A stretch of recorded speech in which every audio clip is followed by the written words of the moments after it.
ஆறு அடி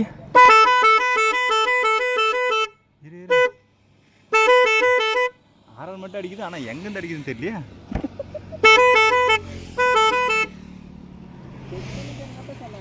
வேற செட் பண்ணிட்டுன்னு மட்டும் சொன்னான். எங்க செட் பண்ணிக்கிறான்னு தெரியலையா? சரி விடு, எங்க இருந்தா என்ன? சரி FZ16க்கு 16 தான்டா. பண்ணியிருக்கோம்.